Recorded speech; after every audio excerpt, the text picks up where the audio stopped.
খুব সহজেই বাসায় তৈরি করে ফেলুন জলপাইয়ের আচার। দেখুন কত সহজেই মজাদার জলপাইয়ের আচার হয়ে থাকে। আসসালামু আলাইকুম।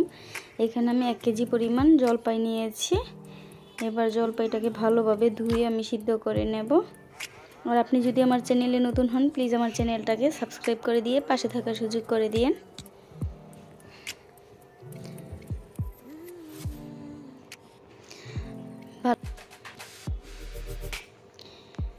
এখানে আমি জলপাইগুলো সিদ্ধ করে নিয়েছি। এবার আমি হাত দিয়ে ভালোভাবে সবগুলো জলপাই ভেঙে নেব।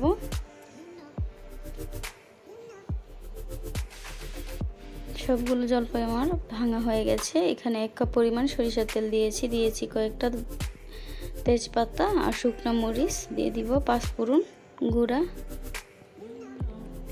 এবার নেড়ে চেড়ে মশলাগুলোকে কিছুক্ষণ ভেজে নেব। দিয়ে দিব রসুনের কোয়া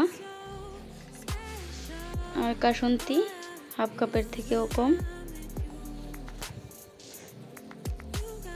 এবার কিছুক্ষণ জাল করে নেওয়ার পর দিয়ে দিব জলপাইগুলো, দিয়ে ভালোভাবে নেড়ে চেড়ে জাল করে নেব।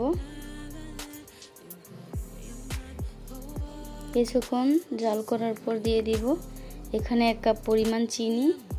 আমি আবারও পরবর্তীতে চিনি অ্যাড করেছি। নেড়ে চেড়ে ভালোভাবে জাল করে নেব। এই আচারটা খুব সহজেই বানিয়ে নেওয়া যায়, চাইলে আপনারা বাসায় ট্রাই করে দেখতে পারেন। খুব মজাদার হয়ে থাকে আর অল্প সময় বানিয়ে নেওয়া যায়। এবার কিছুটা 5 ফোড়ন দিয়ে দিয়েছি, নেড়ে চেড়ে উঠিয়ে নেব। দেখুন কতটা লোভনীয় হয়েছে দেখতে।